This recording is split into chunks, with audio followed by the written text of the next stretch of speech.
Hello, everyone, and welcome to Throwdown, episode 26. I'm your host, Tony Polanco, and tonight I'm joined by Emilio Lopez. No, can't hear nothing. There we go. There. Sup, people? There you go. Brett Murdoch, who is enjoying this very much. What's up, guys? Oh, man. And Chris Seeley. What's up, everyone? All right, we don't know what happened to Brian. He's missing in action. He's swimming in the Thames River. I say he's earning some extra money as a chimney sweep. Yes. Chim chimney, chim chimney, chim chim chimney. Oh man! All right. So before we start, a couple things here. Gary is finally out of the hospital. Yay! Here we go. He earned that. He's still resting, obviously. He's not going to be back on the site full time, but yeah, he's recuperating and stuff. I was actually playing with him, last night on GTA Heists, which we'll talk about later. But that's cool. So, yay, Gary is back. Yeah, it's good to hear that he's back. I mean, sickle cell anemia can just be brutal sometimes. Yeah, man. So that's not good. We have a contest winner who we'll announce at the end of the show. So you guys have to listen or skip ahead. Got you, fuckers. Or skip ahead if you're not watching us live. Oh. They didn't think about that until you pointed it out. They're smart, unless they're dumb. That should be the title of the show, right there. They're smart. Yeah. Unless they're dumb. We were supposed to have Anthony Nash here to tell us about PAX East because he attended it, but his sister's in the ER, so no Anthony Nash, which sucks. We can always have a little talk about it next time when his sister's feeling better and all that stuff. A little luck to her. I hope she's doing okay. Yeah, she's not like crazy messed up. She like messed up her foot or something. So it's not she's like diseased or something, but still, it's like, damn it. It was enough to go to the ER, so it's got to be somewhat serious. Yeah. But as far as events go, I want to tell you guys a little bit about my experience at the 505 event that happened on, on Tuesday. It was in Manhattan. Now, so I got this email, and it was like, oh, yeah, come join us at the AMC Theater in Times Square. I'm like, wait, a theater for an event? Like, really? Like, these things are usually held in, like, hotels and stuff. I'm like, okay, let's go. The main reason I got kind of like, okay, this might be cool, and, you guys have heard us talk about it many times, especially Brett. They had Oculus Rift at this thing. The last time I played Oculus, it was shit. So I was like, okay, let's see how they've improved this shit. Because, Brett, you've been talking about Tony, it's a lot better now. Trust me on this. I'm like, all right, we'll see about this.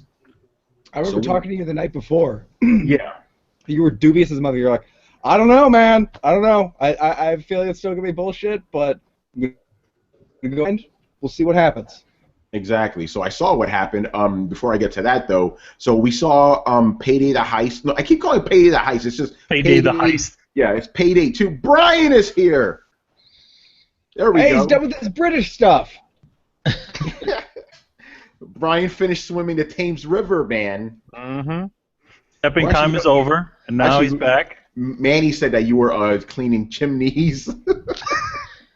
No, what's the most Britishy thing I could think of was that chimney sweeps. Well, while eating tea and crumpets. You should have said Brian's part of the order. Let me ask you, yeah, he's part of the order. That's what Brian, what is the most British thing to British people? Yes. I don't know. Like I can tell you America's chili fries and monster trucks and reality shows that judge a person's self-worth by their appearance. That's America right there. I guess going by stereotypes, going out to the pub, getting pissed, washed, crazy, and then going out, get some fish and chips afterwards, and that's it. Yeah, all sounds like British stuff. I can't believe we didn't go to any of that. So yeah, essentially, but think about it. If you exchange pub with bar, we do that. No, they hang out at the pub. Like we go to the bar. Like there is a slight cultural difference. I do know that much. Okay, so I'm like, what's the difference? You go to a bar and you get fucking drunk. That's a universal thing, right? You go to a bar specifically to get fucking drunk. Yeah. You go to a pub and get fucked up. Okay, I guess Brian, you would know more about that. Okay, so what did I miss? It's Nothing. an app. We just started. So anyway, to pick up where I left off. So Okay. yeah, I go to this event because I wanted to see what the Oculus Rift was all about. But before that, I was checking out Payday 2 Criminal Edition or whatever. And it was cool because this is the reason I had it at a movie theater.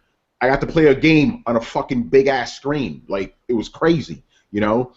So that was fun. And the cool thing is, since it was on such a big screen, they had I think 10 of us there. And they divided us into groups of 3, and we were each playing on one of the screens and stuff. So that was pretty cool. After that, we went to go see Adrift again on the huge screen and stuff.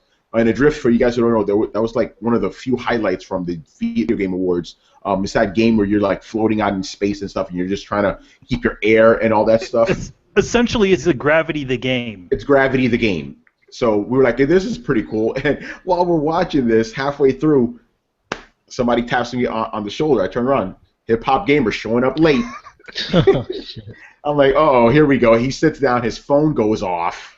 Right? Like, damn, Hip Hop. And then while this thing's going, he's just yelling, oh, son, whoa. And I'm like, man, you're being mad niggerish right now, man. Like every stereotype you can think of. And then African bread. I was gonna come in a little less heavy-handed and be like, so he's fulfilling every stereotype of a Swedish person, eh? Yeah. So after the presentation, Adam Orth. I'll tell you about Adam Orth in a bit. He was like, oh, what'd you guys think? And Hyper was like, yo, son, that shit was amazing, man. I don't know how you do that. Yo, my name's Hip Hop Gamer. He gets up, he gives him a pound. He's like, yo, man, I got the belt, son. Put that shit on. Like, he was doing all this stuff. I'm like, these people are getting the full Hip Hop Gamer experience. This is insane. And Adam Orth user replies with, can you come to all of these things, please? So then we were like, okay, guys, you could either play this game on the big screen here, or you could play it on the Oculus Rift. Nobody chose the screen. Nobody chose the big screen. Everybody's like, go to the Oculus. And you know who was first? Hip Hop. Screaming the entire time, yo, son, yo, I can see my hands. Yo, son. That's crazy. He was in space, but everybody heard him scream. Pretty much. I wonder if I could pull this up, because I actually took a video of him doing this. It was just because I wanted to take a picture of him. I'm like, no, this is too good. I need to take a video of this. It was brilliant.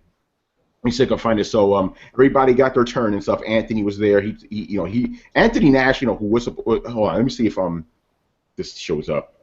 Because this is too funny. This is too funny. Hip Hop Gamer just like, nah. But anyway, Nash he's a big guy. He loves the whole VR thing just like you do. Here we go. Let's see if this plays out. I don't know if you guys can hear this. Come on, technology, work. Can you hear that? No. No. I don't know where the sound is coming from. Just throw it up in the post when you post this or afterwards. Oh, here we go. How'd you grab it though? Hold on. Oh, that was it? Okay. Let me see if I can play it again. That was funny. But, yeah, Hip Hop Gamer, he was just being his usual self. Yo, real talk, son. Like, whoever would have thought this would be a game. Yo, it looked like I touched it, the oxygen thing. How'd you grab it, though? There you go. A little bit of Hip Hop Gamer for you guys. Oh man. So anyway, so I played it, and my friend who was Dana, she was playing it like her head's a lot smaller than mine, so I had to adjust the shit for my head. I put it on, and big ass head. Yeah. Like the resolution was a little bit off. I know they were talking about how they wanted to get the resolution in the 60 frames just right. The 60 frames was good, I guess, but I think just because of the way I put it on, it was a little off. But it was cool. They basically in the game, you have to constantly get oxygen for yourself, right? For this demo, they took all that shit off, none of that, and I was just floating around. And it was cool. I'm like, I was turning my head, right, and I could see the inside of my helmet, but I was playing at the same time. I think that was the big deal. Whenever we talk about VR, I'm imagining, okay, I have this thing on my head, and I'm going, woo. I'm like, I don't want to do that shit.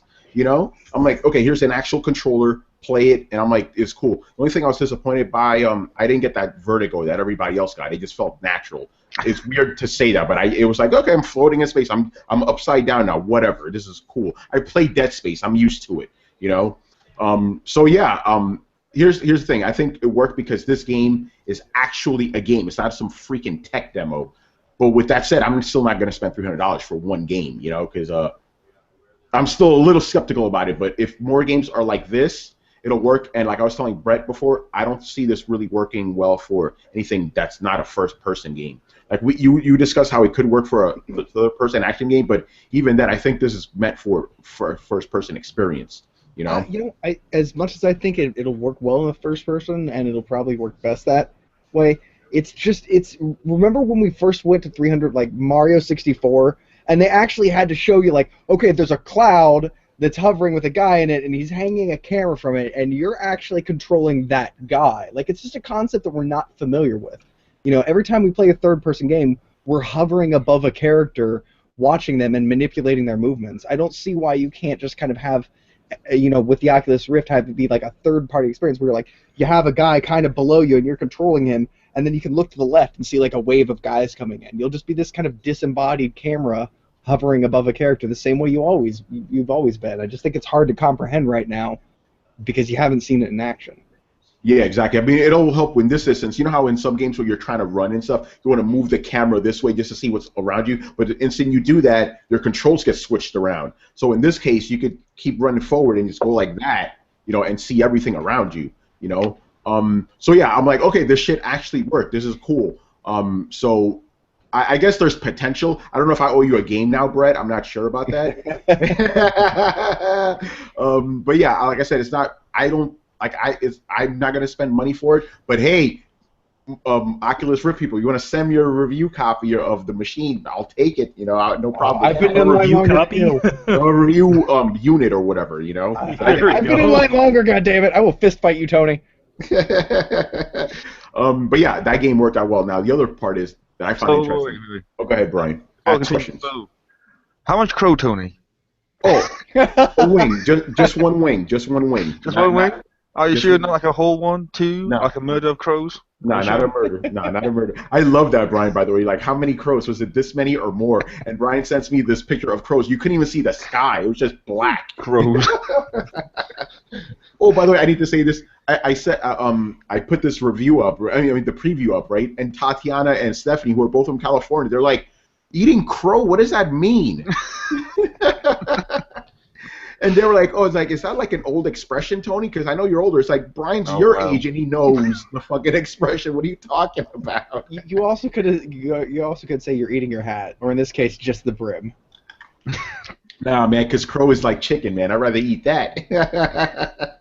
Even though it's a foul-tasting bird, that's where that, as far as it came from. So yeah, I ate like not even a half a wing, a full wing. It was a big wing too, you know, but not the full bird. I'm like, okay, this could work. You know, I don't know how it'll work with an action game because this is more like, oh, look at me, I'm floating around, you know. But it was cool. There was a couple of little weird things though, but it's more with the game where it's like you know, because everything's just floating around. You can't touch everything, which is odd. Like, let me just swipe everything I want to.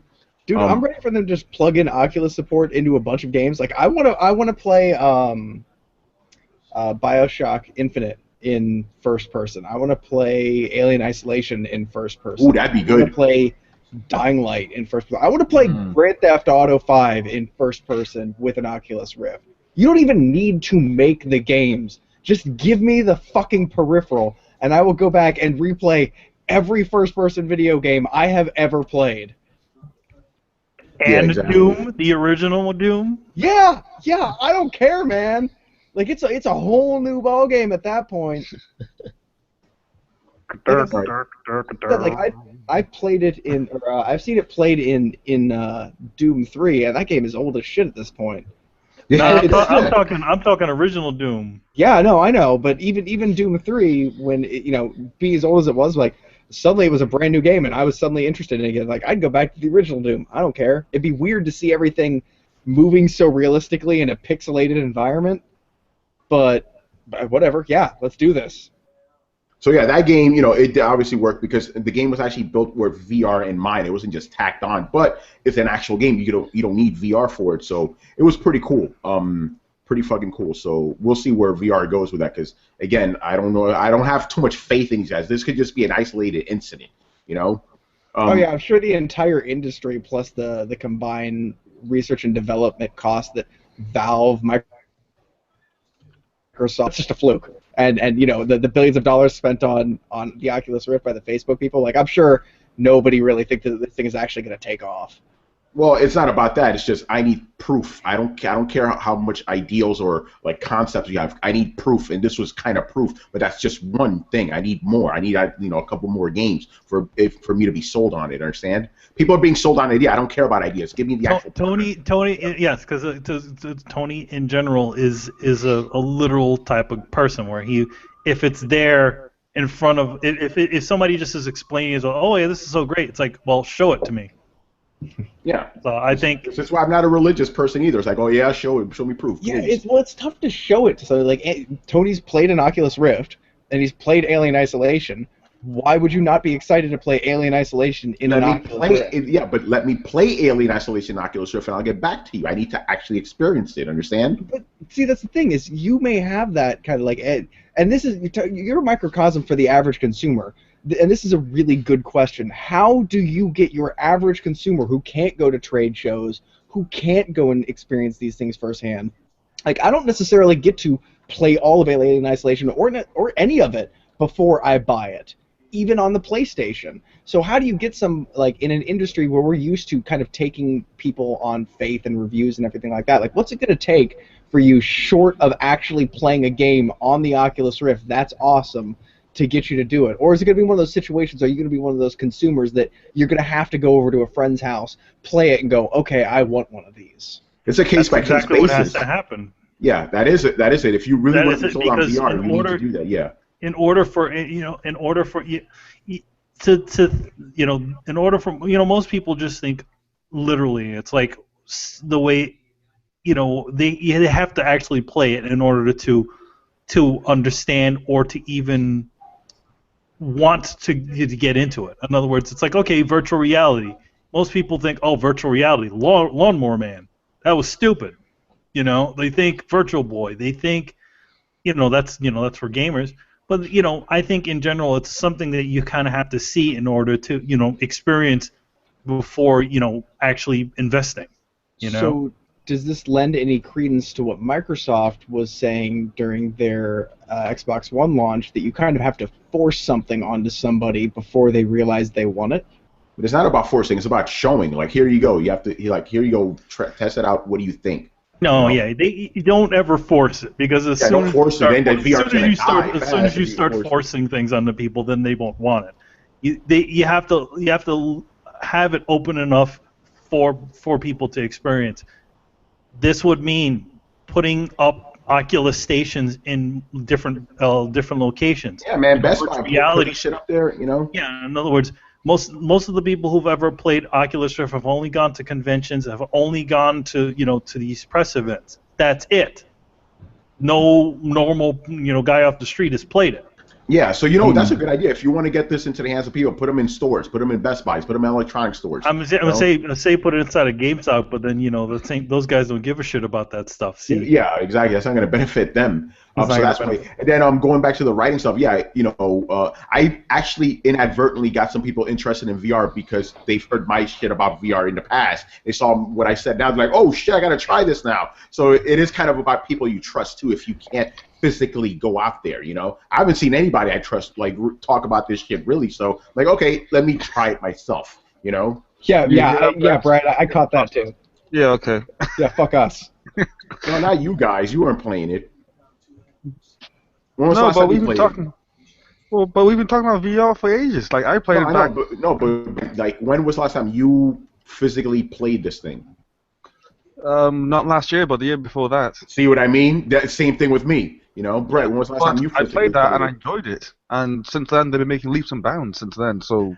See, Brian, if you had come to me 3 months ago, then I'd be like, okay, 2 years. Come on, dude. Come on. Tony is also has to. I've learned this. Tony has to experience things for himself. I've suggested so many fucking things over to this guy, and he's like, all right, whatever. and then finally he gets the time and figures it out on his own. Oh wow, this was really cool. Have you ever seen this thing? Yeah, I sent you that about a year ago. Yeah, so maybe I'm not the best test study in this because I'm just a hard-headed motherfucker. You're a perfect example of like the tough sell that VR has to make, because there's a lot of people in your position who think like Lawnmower Man, or they think Virtual Boy, or they think like these big bulky headsets, or it's going to be expensive, or I don't want to get up and move around. Like, I don't know how many times I've told you could play with a goddamn controller, and it wasn't until you go to this thing and they put a controller and a headset on your thing, and you're like, oh, you can play with a controller. You don't have to wave your hands around. Hey, Brett, since we're friends, I could tell you this without you getting mad at me. I thought you were full of shit when you said that. I'm like, get out of here. You can't use a controller for that. Get out of here. God damn it, Tony. The first heist is only 2 people. We'll talk about that later, too. See, now maybe he understands your pain. What? So yeah, that game was cool, and I want to talk about Adam Orth because this is like a highlight to me. Actually, there's a couple of things from this event that were pretty interesting. So anyway, we're there. We're like, okay, here's Adam Orth, the creator of Adrift, and I'm like, Adam Orth, I know that name. And I'm looking, I'm like, that guy looks familiar. He looks older, but why Adam Orth? And I had kind of a positive/negative feel towards this guy. I'm like, what is up with I know that name. And I'm surprised. Cool, I'm also surprised you didn't know that. Like they mentioned that anytime that they mention Throwdown, we've mentioned it too. Yes. Anyway, so I'm like, and I talked to him afterwards and stuff. He was really cool and stuff, and he was like, yeah, you gotta come check us out at E3. We're gonna show you some really cool shit. Come home to do a little before, because I want to do my research. Obviously, you got to do that for my preview, and I'm looking up Adam Orth, the guy he was the ex-Microsoft employee who said #deal with it. I'm like, oh shit, is that guy? So I'm like, okay, now I know why I had that negative positive thing, because I love the hashtag, but I thought it was fucked up how he used it, So apparently Adrift is a metaphor for what he went through. He felt that his whole life went adrift after he made that comment, how everything was destroyed, and he had to slowly piece it back together. That's what you're doing in the game. The space station is destroyed, you're trying to put it all back together. I'm like, that's pretty interesting. Like, you just made a game about the dilemma you caused for yourself. That's actually kind of cool, So yeah, I thought that was pretty fun. And then the last thing was at this event, after we finished, I get out of the screening, and you guys know me, man. I zip by, and this one guy, when I actually kind of stopped, he's like, hey, stop. And I'm like, hey, man, what's up? He's like, can I interview you? And I'm like, okay, sure, you can interview me. So he asked me about the game. He asked me about, gamers with disabilities, all this stuff, right? And then at the end of it, I'm like, hey, who do you work for? I'm like, I thought it was just some no-name thing. He's like, oh, yeah, I work for the Huffington Post. I'm like, oh, okay, that's pretty cool. It's like, hey, we want to, maybe want to do a follow-up with you again. Would you be interested? I'm like, sure. So you're going to probably see my stupid face on the Huffington Post eventually. The guy videotaped me and everything. It's fucking nuts. Very cool event. Well, like I said, man, you're literally the only guy in a wheelchair who goes to these events. Because I'm the only crippled journalist. There's no others. I'm the only one. It's Yo, man, insane. how come you didn't call yourself the crippled journalist? Oh my God, I joked about people. You got to understand. I joked about this. I'm like, I could easily become a big star if I would call myself the crippled gamer. I just get like a million hits. Bigger than hip hop gamer. What if you adopt an '80s persona and call yourself Wheels? Yeah, right. Well, there's that 4chan guy who calls himself Hot Wheels, that little dude. But yeah, Manny, what are you gonna say? No, that's fine. But no, me. I'm legit. This shit doesn't mean anything. But what did mean something to me, all that food, man. Oh man, these guys gave us everything. So much. I must say, half the meat they had there, gobbling it up. And then it was in a movie theater too, so they gave us free popcorn and a drink too. I was all about that cherry Coke. So good stuff. And I was joking around with one of the guys from 505 because he's from LA. He couldn't take the cold. I almost called him a pussy. Almost. But yeah, good stuff. You kind of did. You just did right now. No, he's my man. He's cool. You didn't do it in front of him. I was giving him pounds afterwards. Oh, I'll yeah. do it next time. So yeah, Oculus Rift. After you called him a pussy for not liking the cold. Oh, what's up with that? Right, go ahead. So yeah, we'll see about this VR stuff. I'm personally not gonna invest in it, but if they make more games like Adrift, yeah, it'll work. Definitely, it'll work. Let's move on now to Heists. GTA Heists. They happened, and Brett is happy about it. I am happy about it. And Brian's unhappy about it.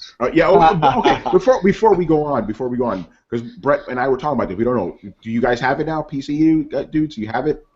No, it's not, the game's not even out yet. Out until the 14th of April. Man, fucked up.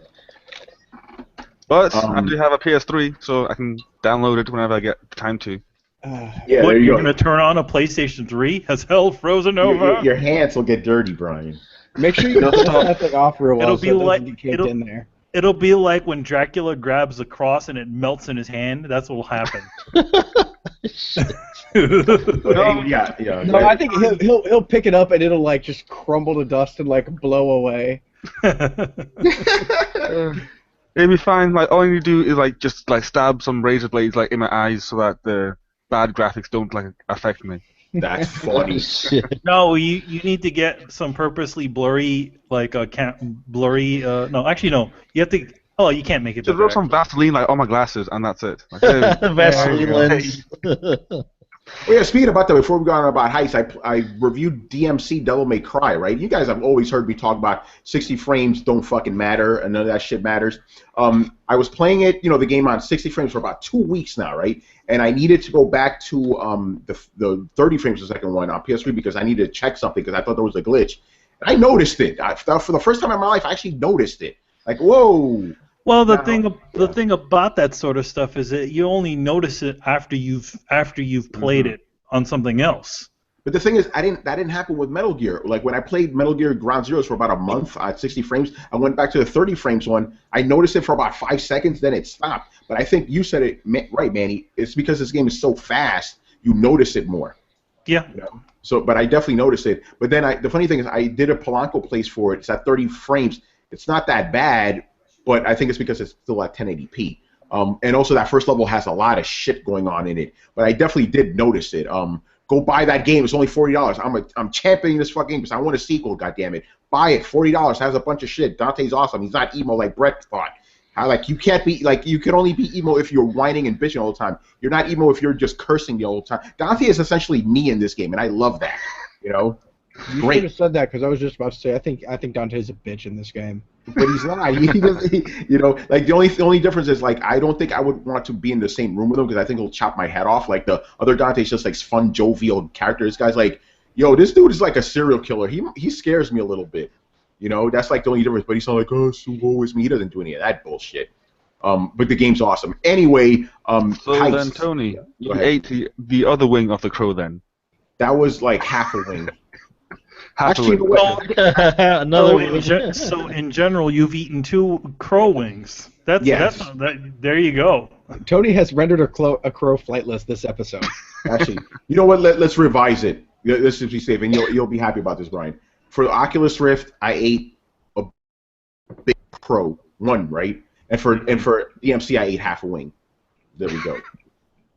Just to revise it, not a whole fucking flock of them. Orphaned and injured a crow. Yes, a murder of crows. Ugh. So anyway, GTA Heists, me, Chris, and Brett played it, and it was pretty fucking cool. And before we go on, this is what Brett the entire time was telling me, Tony, this heist is only for 2 people. I thought he was full of shit. Like, no, 4 people, let's go. I invited everybody and their mother into the chat room. Let's play this. Tony, it's only for 2 people. I'm like, nope. Let's do this. Yeah, it was only for 2 people for the first one.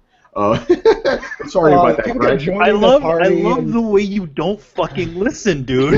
It got better. Brett was like, hey, Tony, shut up and listen to what they're telling you. I'm like, no, dude, I'll just follow the blip. Don't even worry about it.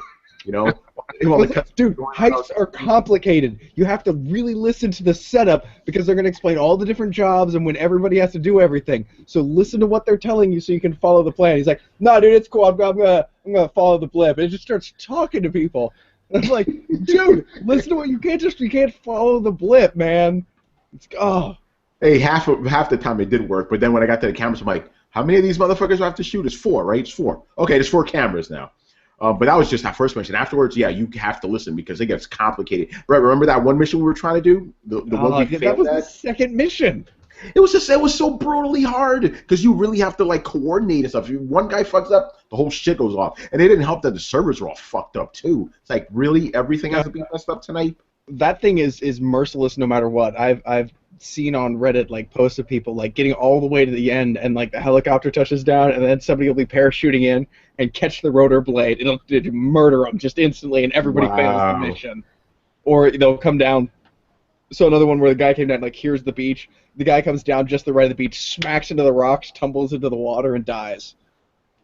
Yeah, and, like, the part I was doing, I had to be on this shitty little prop plane, and I'm getting, like, literally chased by, like, you know, freaking Harrier jets. So the guy with the helicopter has to make sure he protects me, but if he's not on it, he's going to get fucked up. And then what's going on in the prison, Brett? Like, was there anything weird going on inside? Oh, yeah, dude. In the prison, you went in on, a prison bus as a prisoner. Sorry, spoilers, maybe. You went in as a prisoner and a cop, and, like, you get, like, 100 feet into the thing, and they realize that you're not a prisoner and a cop, so you start running an automatic pistol and just start murdering your way through the prison. And you have to climb up on, like, the catwalk and then go into the courtyard and climb down, and you meet a prisoner, and then you have to murder your way through, like, 3 different waves of guys, pushing further each time, and then run to a bus, crash through the outside gate, eventually get your way to the airfield where you're supposed to land the plane. Yeah. You land the plane, pick up the prisoner, everybody jumps in the plane, flies away until you lose the cops, and then everybody but the prisoner bails out of the plane, parachutes to the drop point, at which point the helicopter picks him up and you can complete the mission.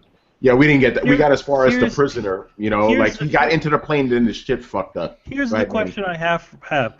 Does this thing put you into a whole different section of the game? So in other words, while you're doing your heist, do you see all those other idiots doing bullshit in the online mode? It's just you four, that's it. Yeah. Whenever you do a mission in the game, it separates you from everyone else being insane.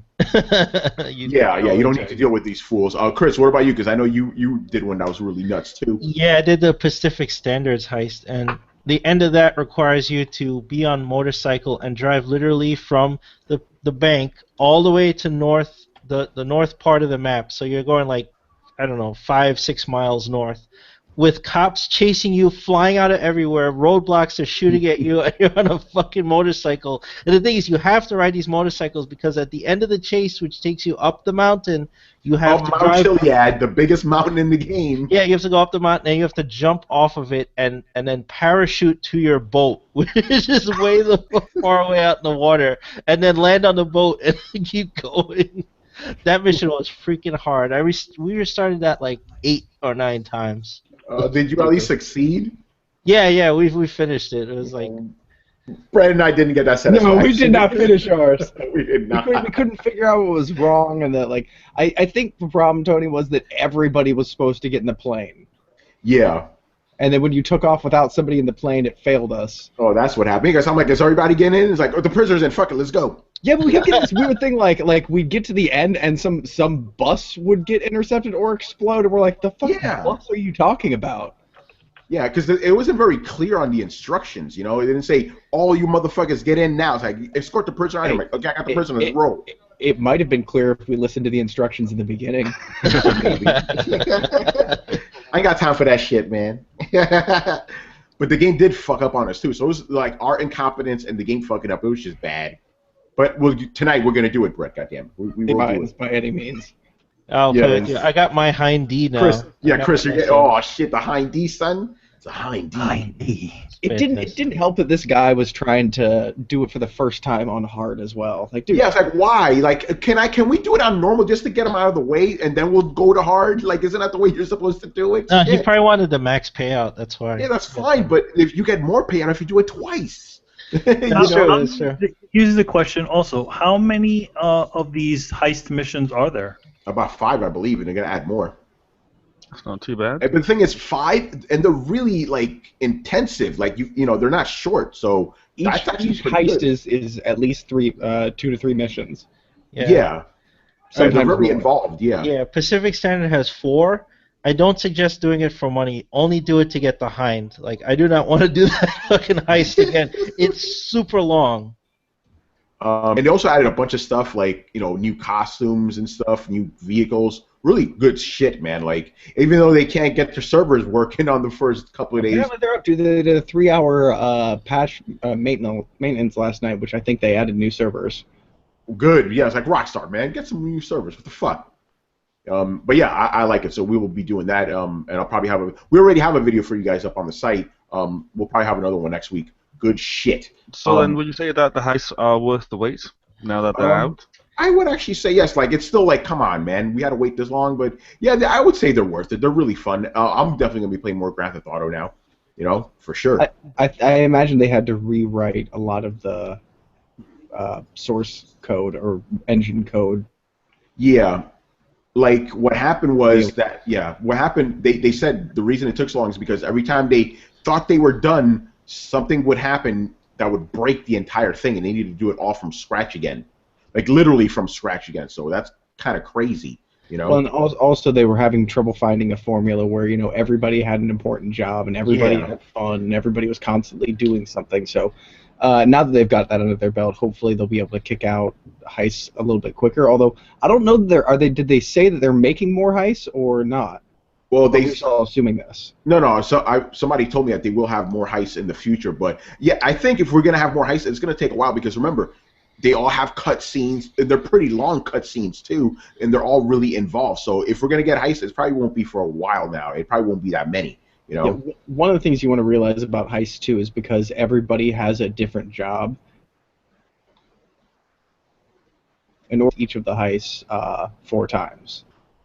Yeah. Because each time, like in the one we were talking about last night, like the first time I was the demolition, which meant I had to chase down a bus, blow up the bus, kill the guy inside, then go down, murder some rednecks, steal a helicopter, and then shoot down Harrier jets trying to shoot down Tony's plane. Tony, I'm not sure exactly what he did, but he drove, got the plane, and then he was supposed to land down, pick people up, dive out, blah blah blah. In another of the jobs, I was the prisoner, so I was escorted in, and then I had to pretend to, be a prisoner for a while, and then I took the lead and grabbed the other prisoner that we were supposed to get and escorted him out. And after that, we were supposed to go do other stuff. So each kind of time you play it from a different kind of point of view and do all different stuff.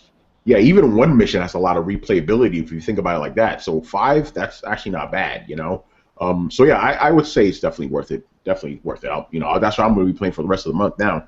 Very good shit.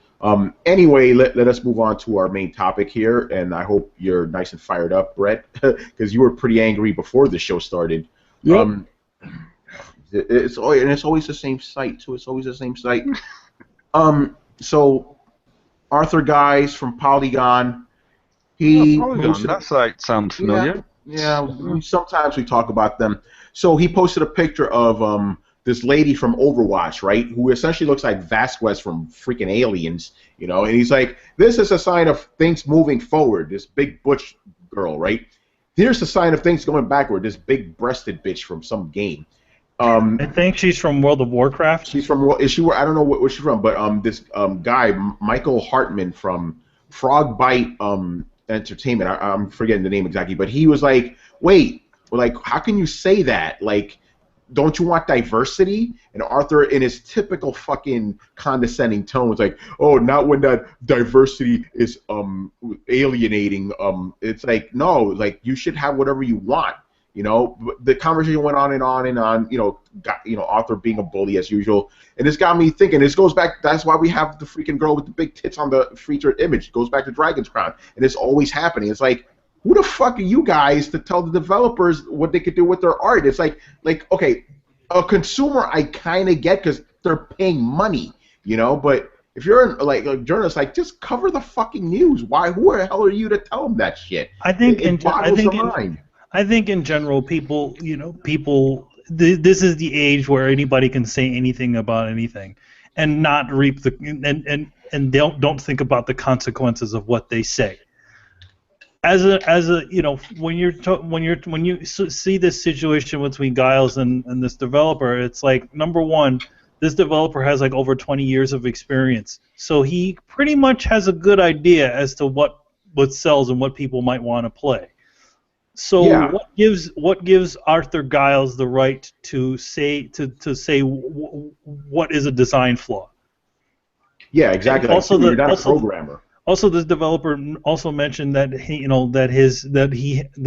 five of his like three of his art staff, 3 out of 5 of his art staff three are out of women. 5 of his art staff are all women. So they probably designed this character. So it's like, okay, so what's the issue? Here's the thing: people have to understand that games are fantasy. You can be whatever you want to be. You can save the world. You can do all kinds of crazy stuff. Shoot 1 million people from the safety of your own home. Why are you trying to take that away from people?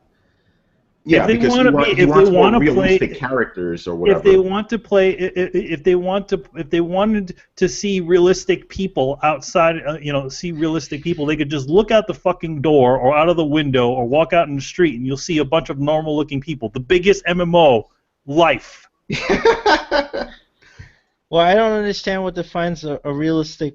It's like, why is one more realistic than the other? I'm sorry that Arthur Guys goes home and breastfeeds every night from his mom because he's such a pansy.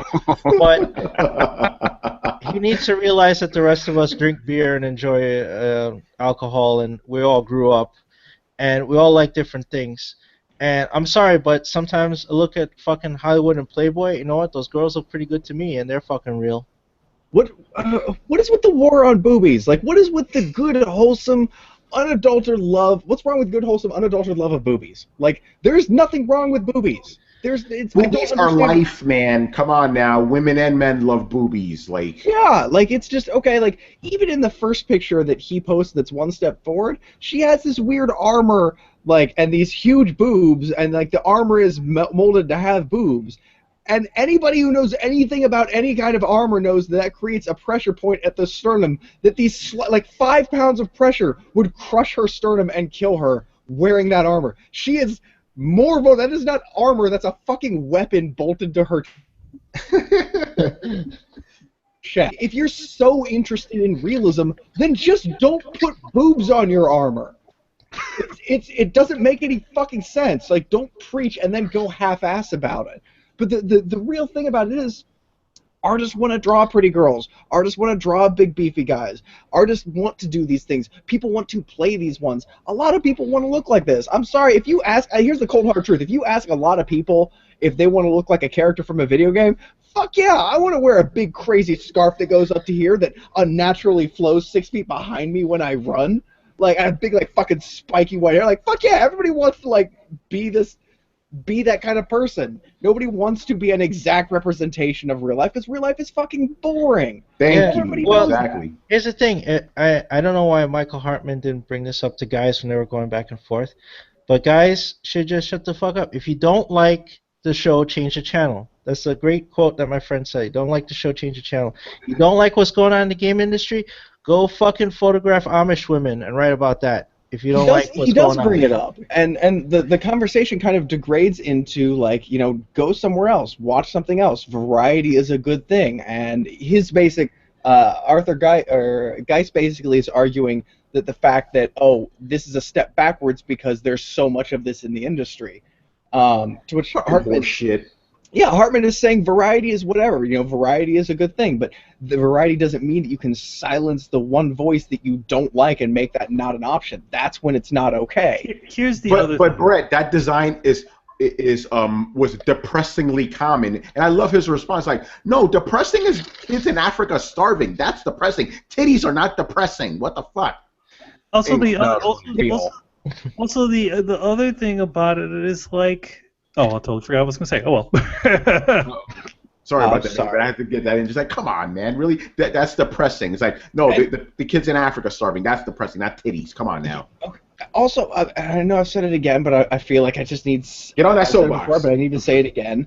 Like, okay, hypersexualization happens on both ends of the... Yes. In video games, in movies, in comic books, you see giant, like... Brett? Everybody wants to make... Yes, thank you. Everybody wants to Can make... I just stop you right there? A copy of God of War 3 for the PlayStation 3, in case people thought Kratos isn't even proportionate like an actual person. Like if you were actually making proportion, he'd be 9 feet tall. Yeah, Well, yeah, no, let me he's designed for two factors. He's designed because he has to keep the same proportions as he was on the PlayStation 2 version. But the reason why is that kind of weird, distorted size is so that he can easily be seen from any portion of the game. So you know how you shrink him really tiny and then you make him really big? Yeah. They did him like that because of readability. Yeah. So that's why he's A kind of strong has those really silhouette. long arms and these short, these big hands. And plus, he wears a skirt and sandals for pretty much all of 3 games, or 6 games if you count the Vita ones and the Ascensions. But for 6 games, you essentially play a 8-foot man who potentially could be a wrestler or a UFC fighter if he wanted to, and he wears a skirt. Like, if that's not hypersexualized male characters, then Well, I don't know what is. And I don't yet even no one mean it- complains. I don't even mean it in the cultural aspect. I mean it in the strictly anatomical aspect. And I'm going to say this on fucking record before somebody sends me another hero with his, like a dick window or something like that. I'll be like, here's a male superhero with Supergirl's window, boob window put on his dick. Okay, I'm going to put this on the record once and fucking for all. The secondary male characteristics or the secondary sexual characteristics of a male are not his fucking testicles. It's not his junk. It's shoulder muscles. It's a broad torso, a thinner waist, bulky arms, big hands. These are all things caused by testosterone that are specifically gender dependent. The same way these secondary sexual characteristics of women are a tiny waist and big boobs. So when we're talking about, you can't hypersexualize the primary sex organs. So you hypersexualize the secondary sex characteristics. And on males, that is the big bare chest, the huge pecs, the strong shoulder muscles. And if you fucking look at in movies and comic books, guys are always running around in fucking little battle harnesses with huge fucking shoulders out. Like, their armor makes no more sense. They have like one fucking pauldron on to make their one shoulder look huge and another big bare shoulder, and they have like 2 fucking huge pauldrons but aren't wearing a chest plate for some ungodly reason. That's just as sexualized. Even if you don't take that as being sexual, it is still the emphasis of secondary sexual characteristics in order to create a hypo-realistic, not hyper, but hypo, over-the-top realistic kind of character which people can kind of relate to in terms of, I want to be this. For women, it tends to be, like I said, sleek curves, things like that. For men, it tends to be more power. Women, it tends to be more speed. But these things trickle into different categories in video games, but none of it is necessarily being sexist. It's just, for some reason, people be like, oh, well, boobs equal sex and shoulders don't necessarily equal sex. Like, you look at it on such a fucking pedantic level. Like, read a fucking book, you plebeians. Also, I love the like that. Yeah. Look at Superman's shoulders. Like if you go through the whole thing, they're like the size of a person. It's like, that's sexualized right there too. Look at that. Look at all the male shoulders. They're fucking ridiculous. Anyone play the end of Dante's Inferno? Because Yeah. I distinctly remember seeing Satan's junk hanging out and swinging all over the place. So I was has trying a to kill bigger him. dick than the character, and he's flopping around and stuff. No one said anything about that. Like, you're literally seeing genitalia right there. Big black Satan's dick flopping around. Nobody said anything. that's because nobody ever got to the end of the video game, because most people don't fucking finish their games. Oh, Take that. I did finish that game, and it was terrible. Yeah. I mean, is guys that gay? game. Can he just say it? Like, he No, could I just say think- he likes oh, a no. cat cock or something. And I'm gonna Why say did this you shit say in it? public. I'm gonna say this publicly because I don't give a fuck. And this is public record. Anyway. I find it funny that this guy is always talking about how women are marginalized, how they're sexualized or whatever. Meanwhile, he's on a fucking dating site for suicide girls. Like, dude, hypocrite much? Really? Can somebody explain to me once and for all, like, why somebody can't have boobs and be a person?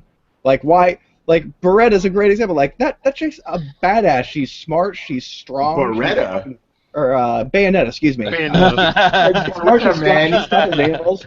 Like, one of my favorite characters ever is Tank Girl, and like, she's a weird combination of like dirty and assertive and angry and sweet sometimes in a weird way. Like, it's, why can't you respect a character who's sexy? Where did this idea come from that they're just being objectified and therefore marginalized. I think it comes from fuck it, I don't care.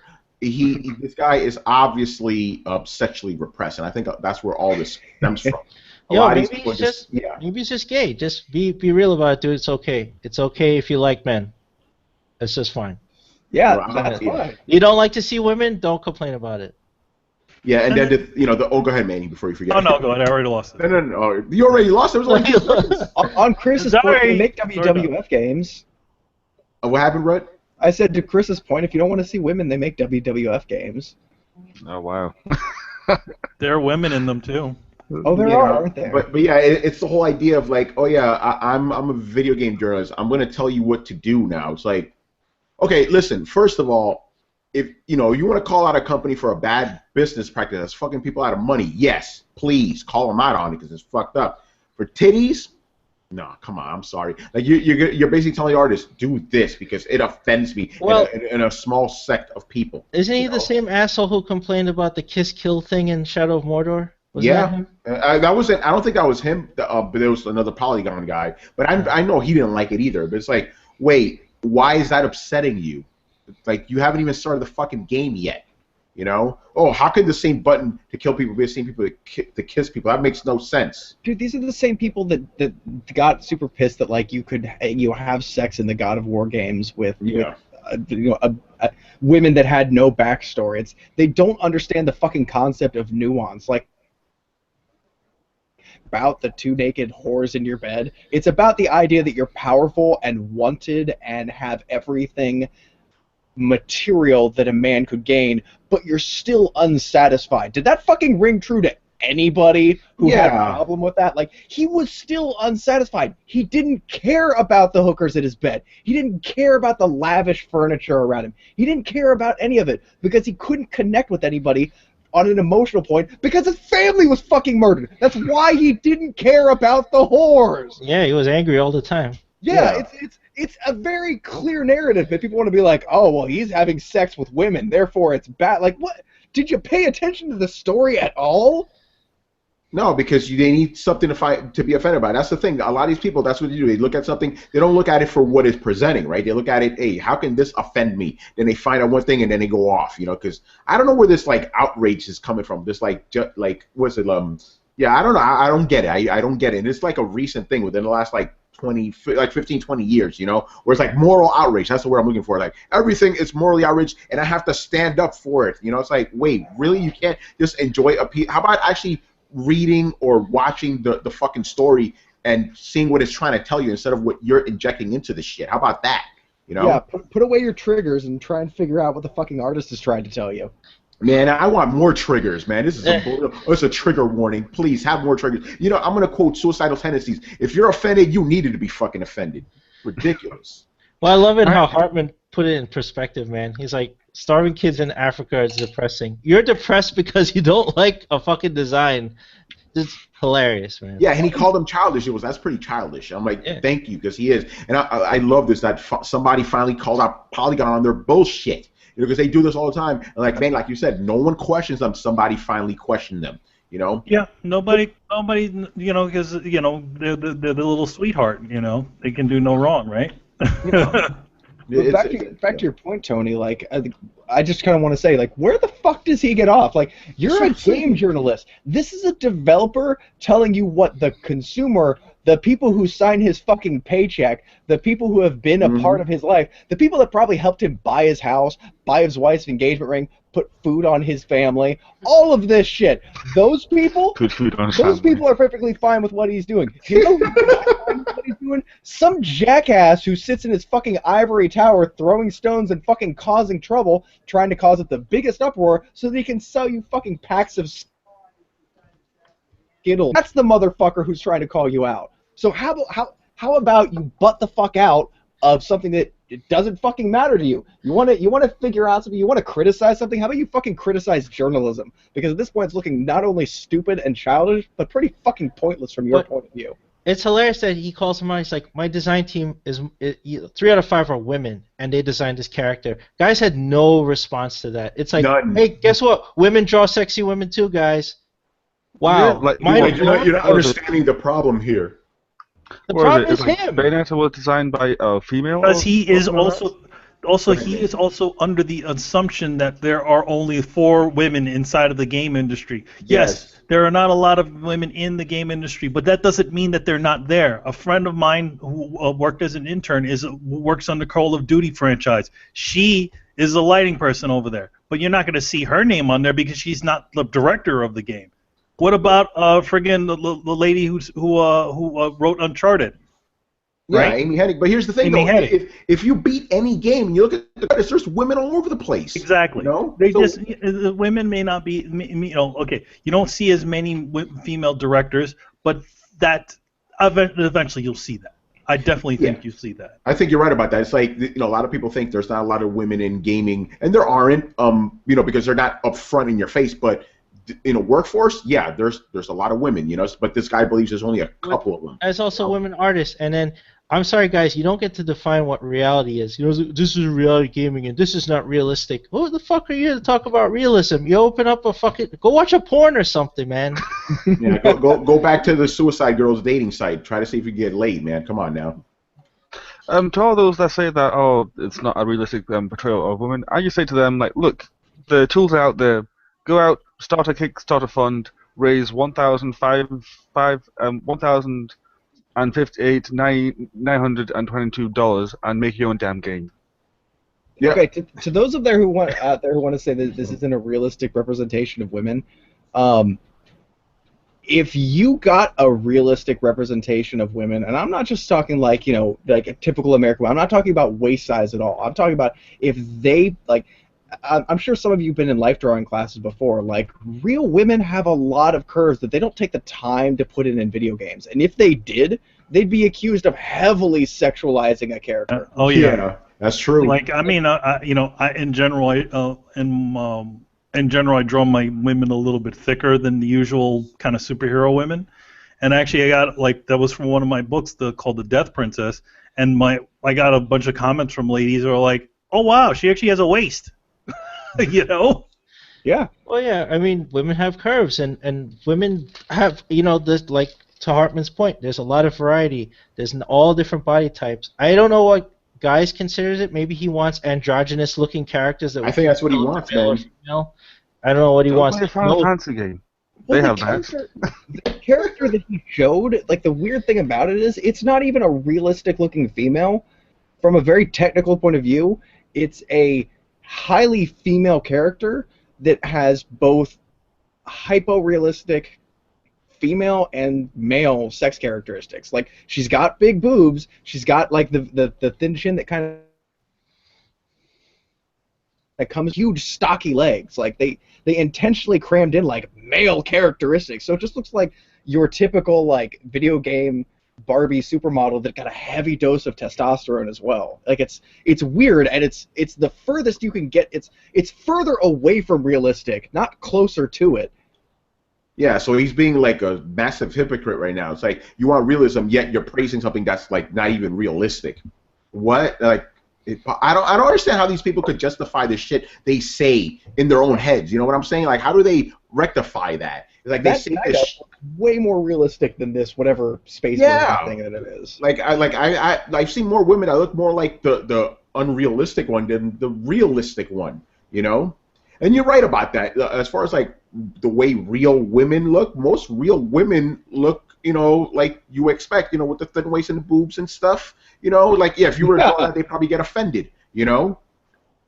Most women, hey, I'll say this: most women are very, very fucking attractive, but maybe he doesn't want that. Maybe he just wants them all to look like the bottom 20% don't look like that. I don't know if that's judgmental of me to say, but there are some women who could get on a fucking Stairmaster. Oh yeah, well, obviously there's some people in general I could get on a fucking especially in this fucking country. But I think in general the thing is, people don't want to really play an ugly-looking character. No, nobody. As much as they wanted to make that character from that game, she's still attractive looking. She doesn't look like a woman really looks when they take testosterone. Yes, this is true. Oh gosh. She doesn't look like China. Yes. Ain't nobody making China around here. So.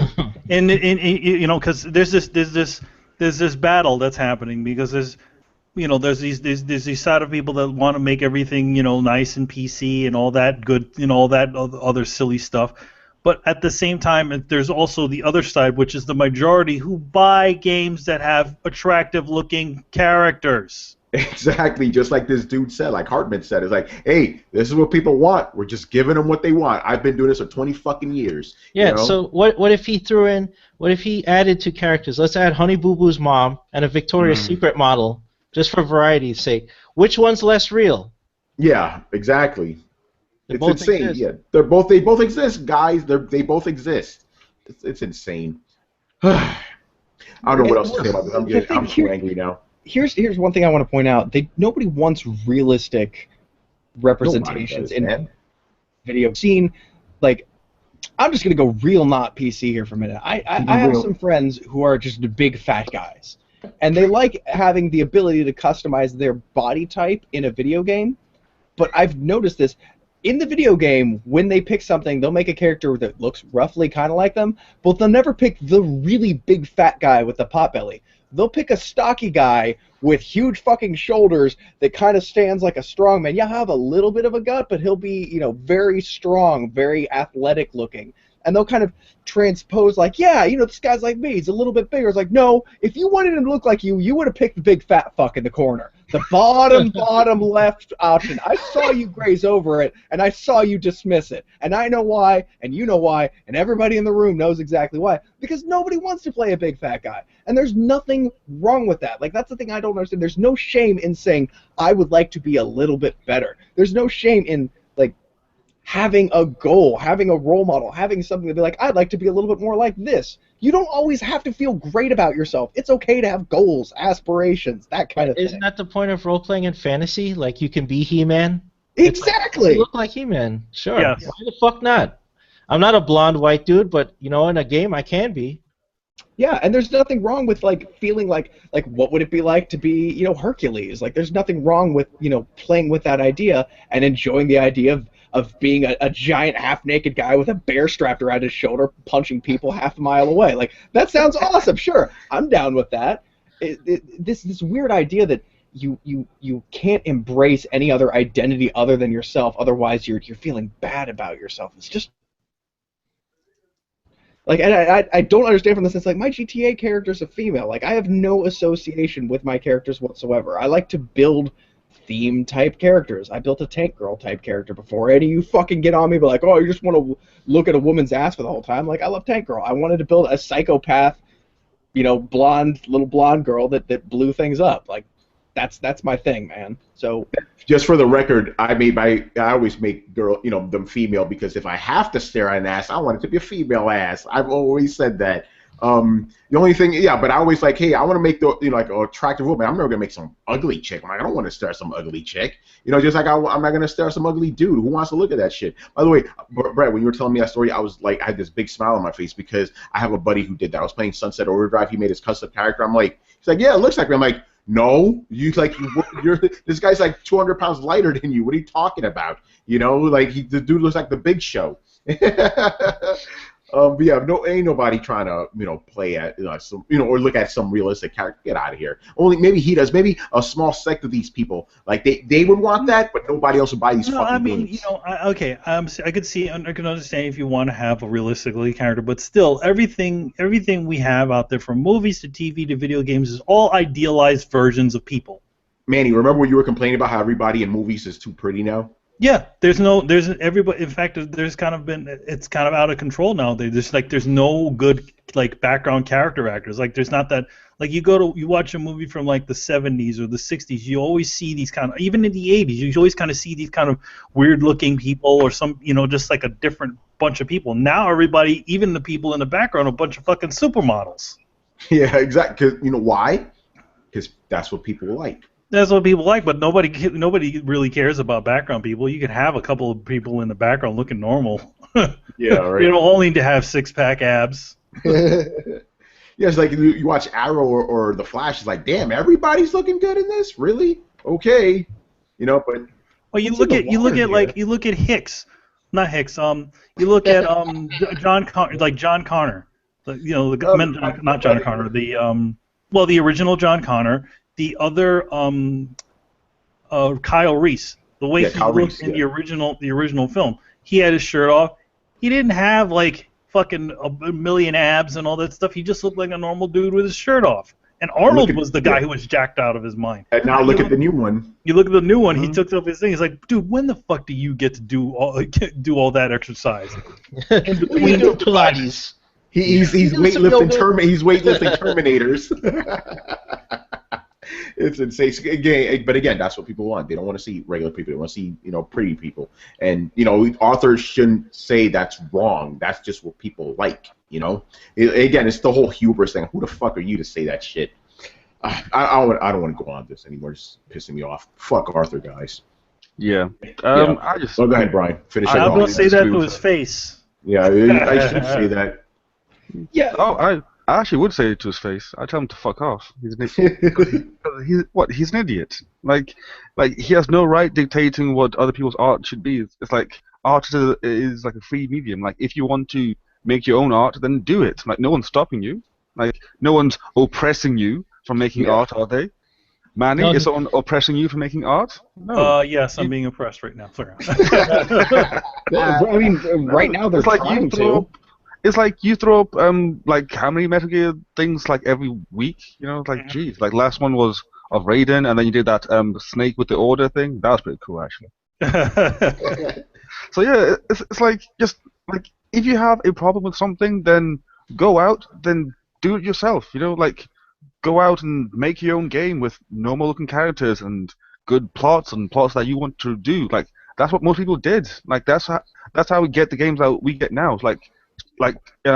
Elite Dangerous was pretty much the game that the guys that played Elite Dangerous wanted to make. So they went out and made the game that they wanted to make. Like no one's stopping you from making the art that you want to see. So go out and do it instead of just being depressed and complaining. Yeah, you know what?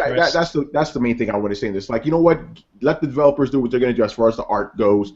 Stop it. You shouldn't be talking all this shit. Let them do what they're gonna do. It's ridiculous. And plus, there's just so many tools out there. Well, like Unreal 4 is free, Source 2 is free, Unity 5 is free. So there's no excuse to be sat there saying, "Oh, I don't like this." Well, if you don't like it, either A, shut up, or B, do something about it and actually make the stuff that you want. Unlike some people who raised $158,922 and did nothing with it. Okay, what are you talking about specifically? She who shall not be named. Oh, That's her. exactly how much she made. $158,922 and did nothing with it.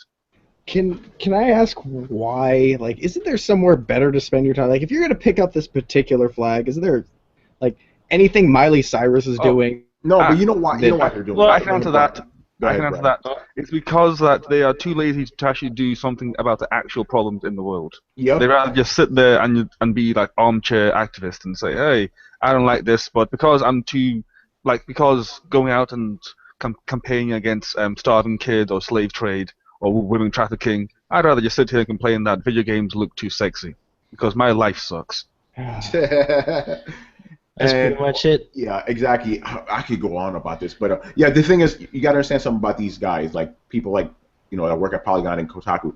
They know, and I'm just being real. They know that game journalism is a bunch of horse shit. They know what they do doesn't mean anything in the grand scheme of things. So they come up with these things, these causes, those platforms, to go against because they know ultimately nobody that is an actual real journalism takes you seriously. You're a fucking joke. No one takes you seriously, so you want to elevate yourself to importance by jumping on these causes. But in your heart, you know that no one gives a shit, It's funny how, they know that no one gives a shit, so then in order for them to actually try and become more relevant, they spout these shit that makes them less relevant.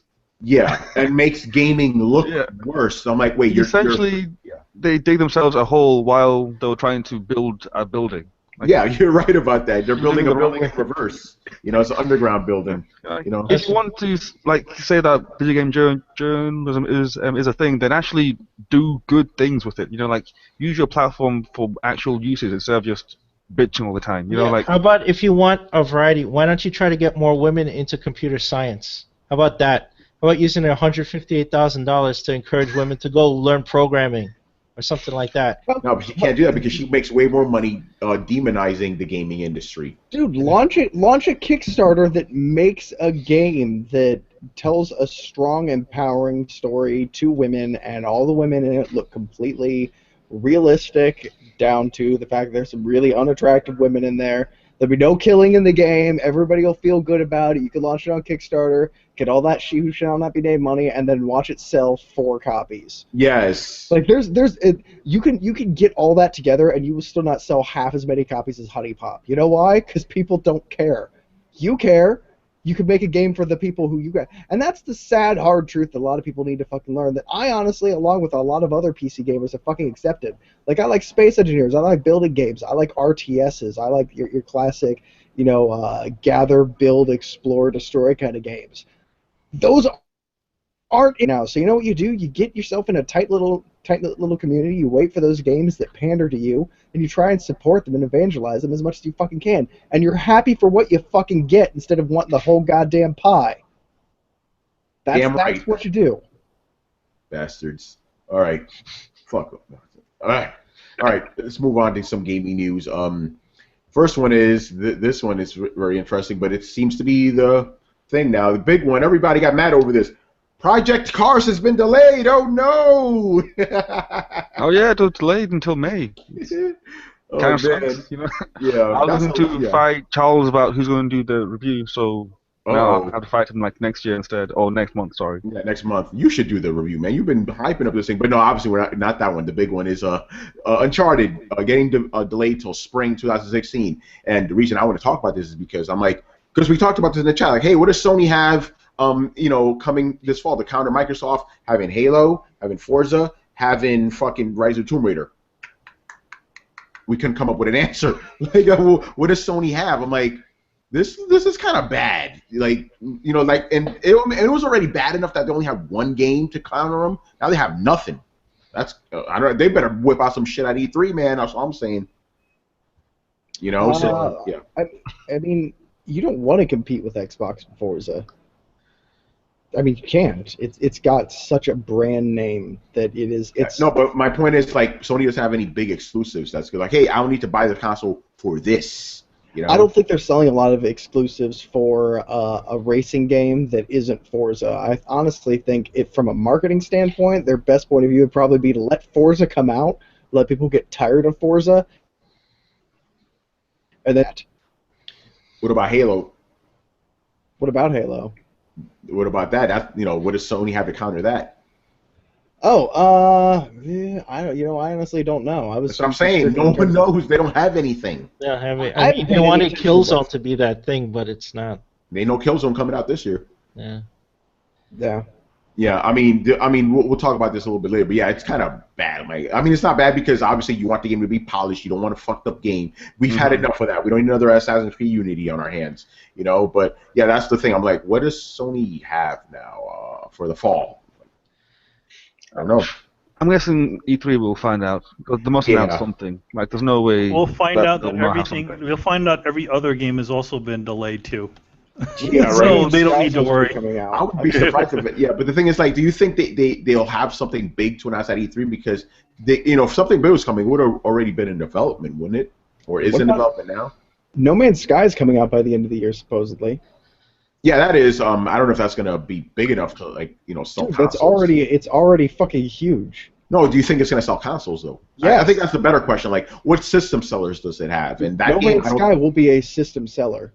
Really? I don't think it will. I don't think it will. In the world of kind of open world exploring sci-fi spaceshipy kind of things like Elite Dangerous, which is fucking blowing up right now, there are 3 big hitter titles: No Man's Sky, Elite Dangerous, and Star Citizen. Only one of those is coming to console. 2. Oh, yeah, Elite Dangerous. Elite Dangerous on Xbox. PS4? Oh, it's coming to Xbox. Yeah.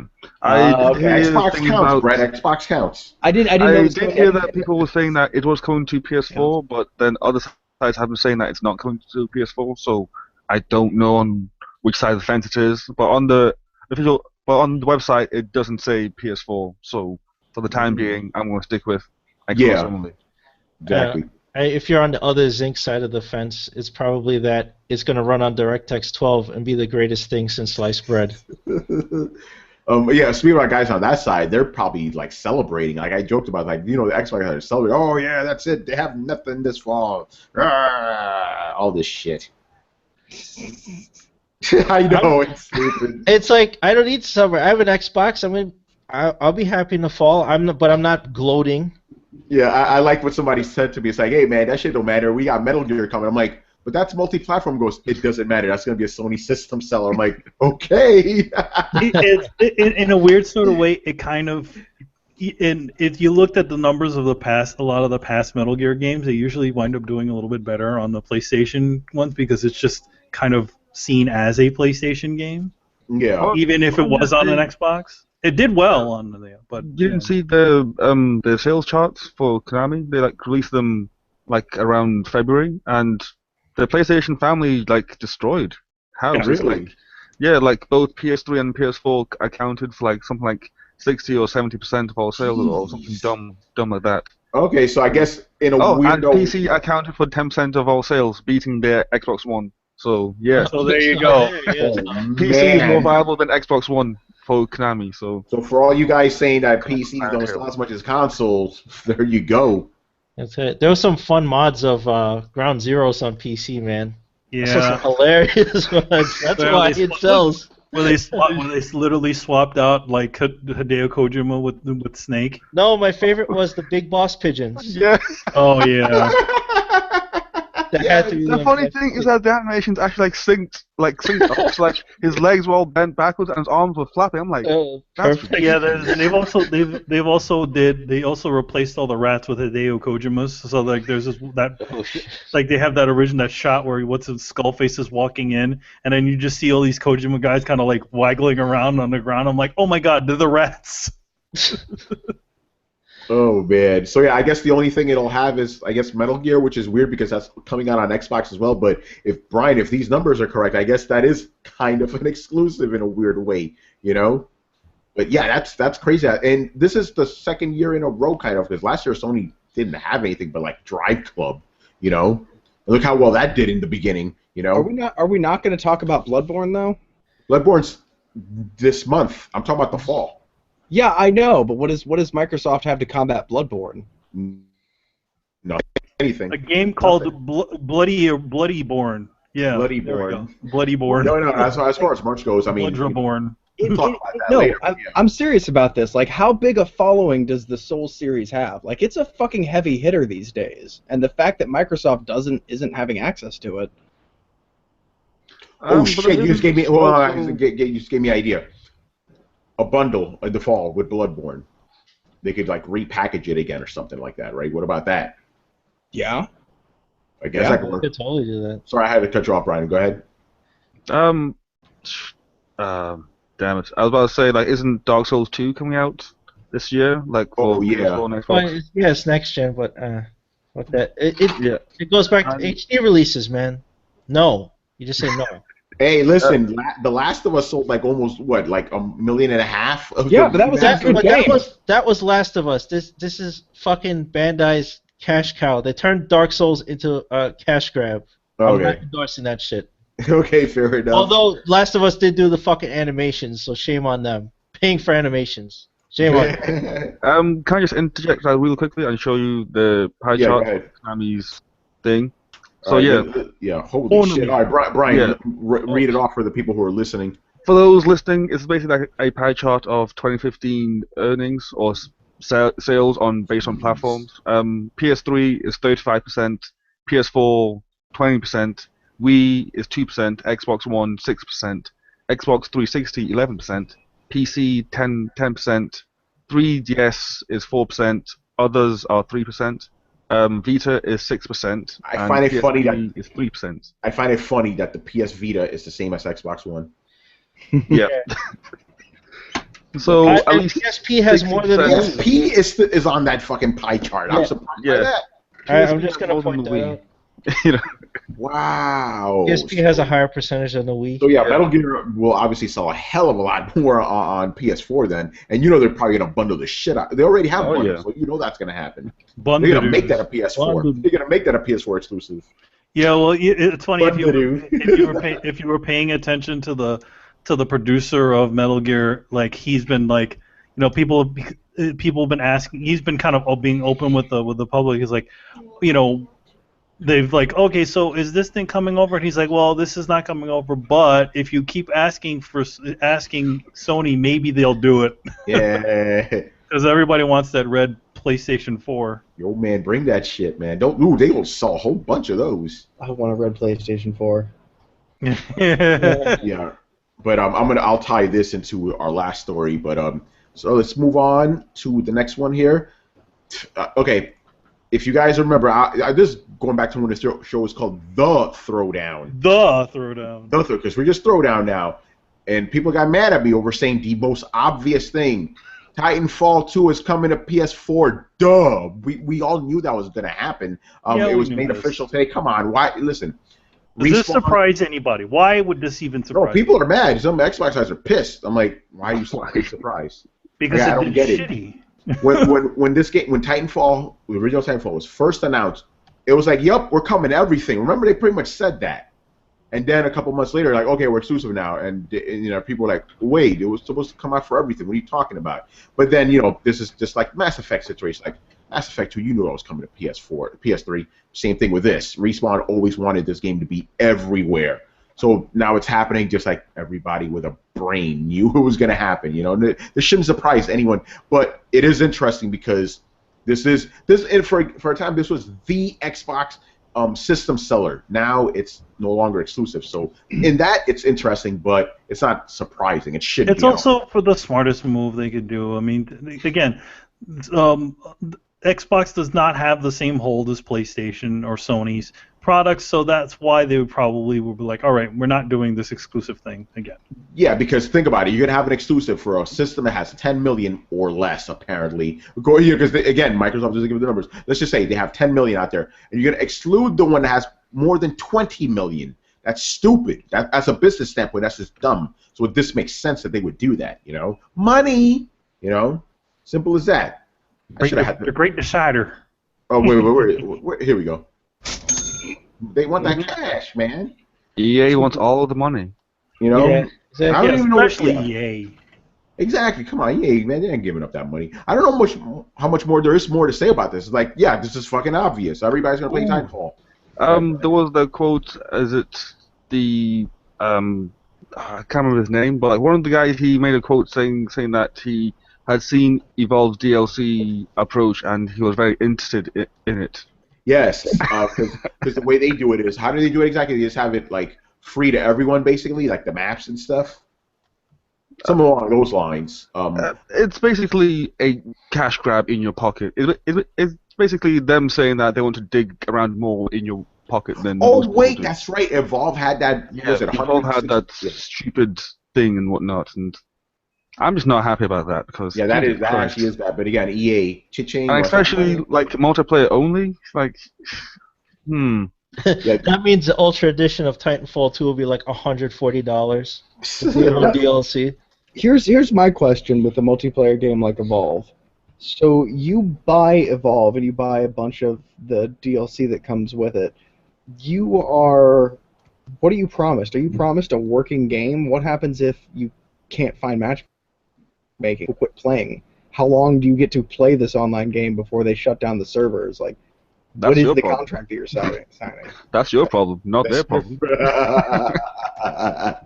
Pretty much. What's the 10-year plan for Evolve? But that's the thing, though, with any of these online games or games that are always connected, how long is this shit gonna last? You know, think about it like this: you could go back to play Super Mario Brothers right now; it'll work just fine. Can you say the same thing 15 years from now when you want to play Titanfall again? No. I don't even mean that. Like in Evolve's case, like let's say I bought like the huge fucking bundle and spent $174, and then all of my friends, everybody else, everybody in the fucking world decides they don't want to spend that much. And everybody stops playing Evolve, and 3 months from now, I'm like, well, I paid $175 for this game, and now I can't even get a fucking match. Like, are you owed them like to like patch in some kind of AI players so you can at least still play the game, or Oh, Evolve has AI are you just? like campaign thing. Oh, okay. Yeah, Well, that's but good. still, it's like you know, it's like the DLC path that they're going down. I'm just not a big fan of it. It seems like the game is just too DLC focused. It's like they'd rather sell you a base game with not much in there and then just pile on excessive amounts of DLC. Yeah, they're supposed to give you the game for free when they do that. You just hear that like sound like ringing, trying to squeeze as much blood as possible, Damn, man. So and now Titanfall 2 wants to have that. Okay, And then to make it worse, it's EA. yeah. Yeah, I mean that really says it all right there. I was about to say something along the lines of that should really show those people who are conscious of voting with their wallet what the studio that makes the game really fucking thinks of you. And I'd recommend thinking twice before you support that kind of clearly cynical hatred infused behavior. Like they fucking hate you and they think you're an idiot. Just to let you know. Did you talk about was it Maxim or Maxis being shut down last week? Wait, what? No, I didn't know about that. Yeah, the guys that did SimCity, they've been closed down by EA. Oh. Yeah, well, that's So like that's again. another guts by the EA. It's like the question is, who's next? Well, who's got a successful franchise but can still be bought for a fairly low amount of money? No, who's next to be out the door? By EA. My guess is Visual Games, because Battlefield Hardline is coming out.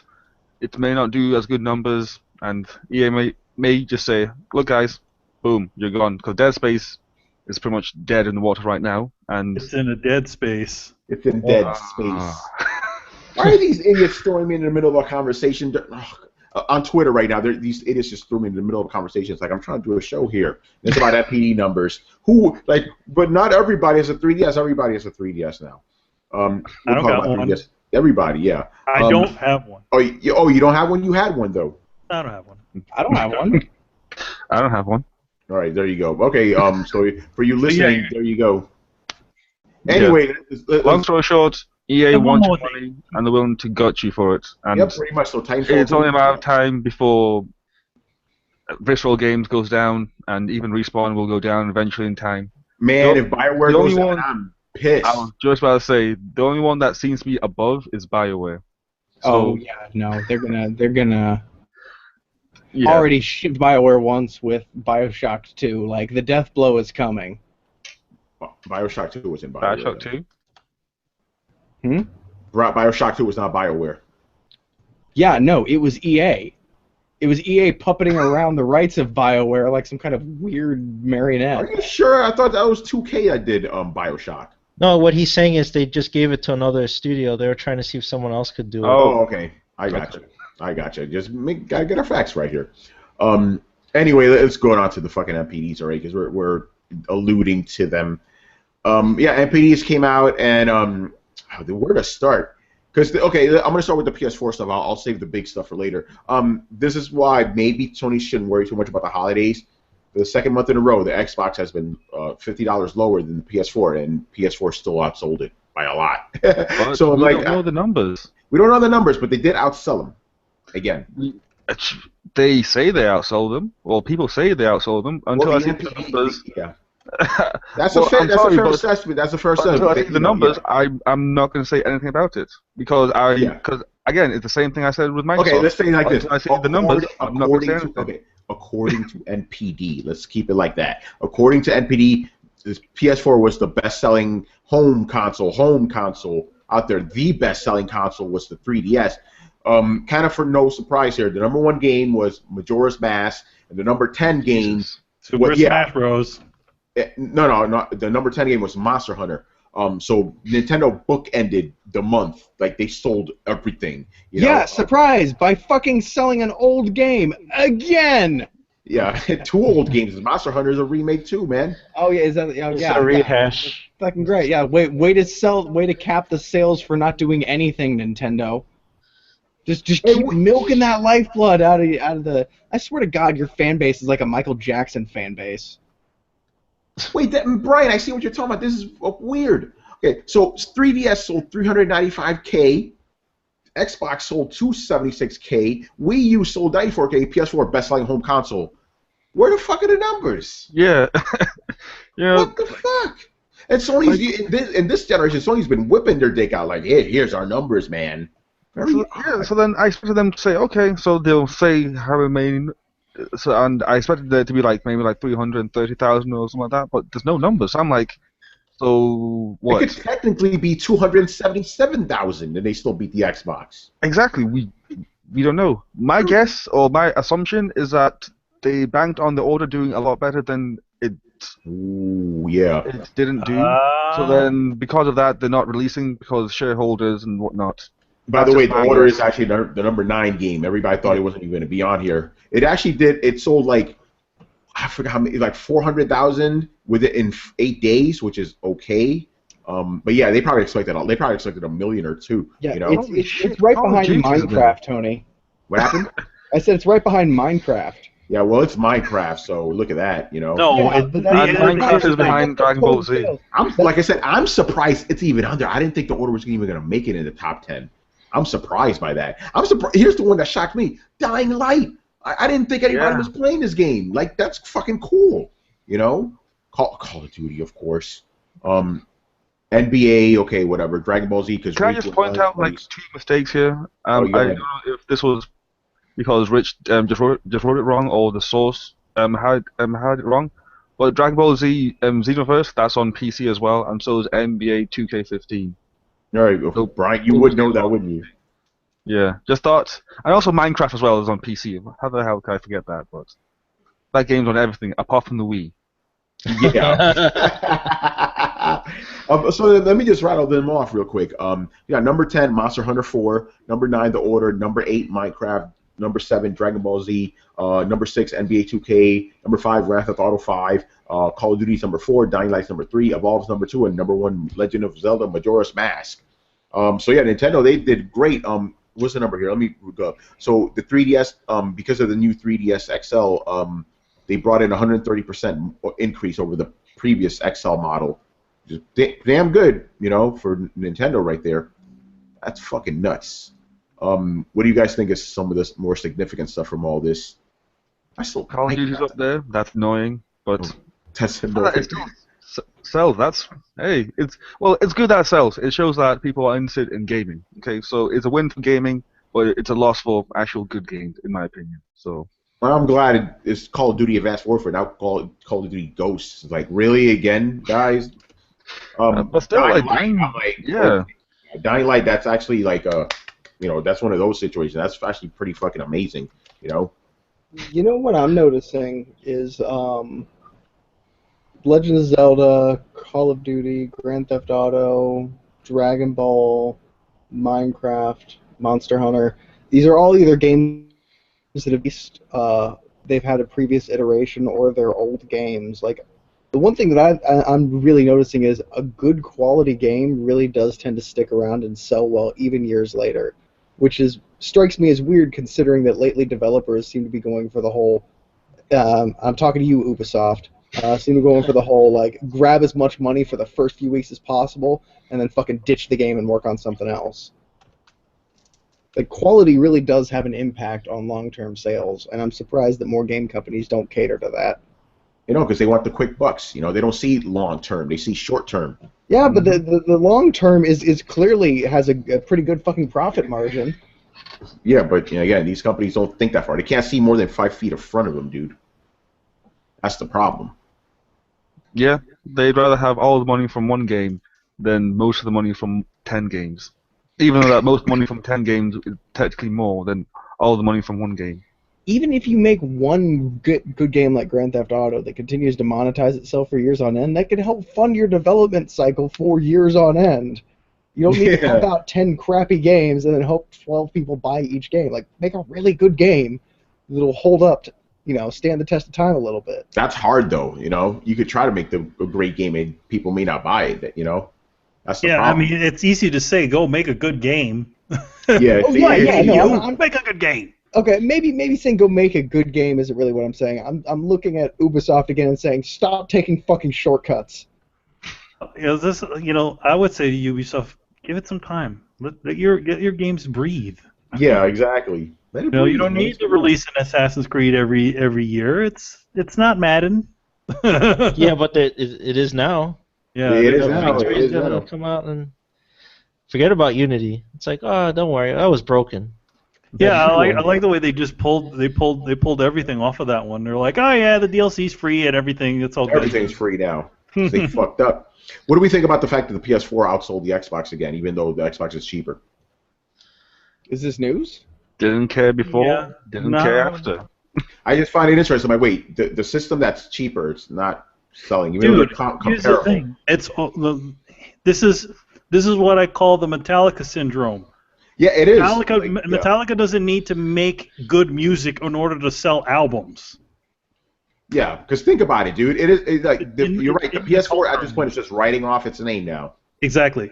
So which can be dangerous. Yes, elite dangerous. Yeah, exactly. But yeah, at this point, it's just coasting on that stuff. But Yeah, there's it's like, still okay, the numbers. PlayStation 4 is the console that you should own. That's it. Everybody's on it. Blah blah blah. They have free games.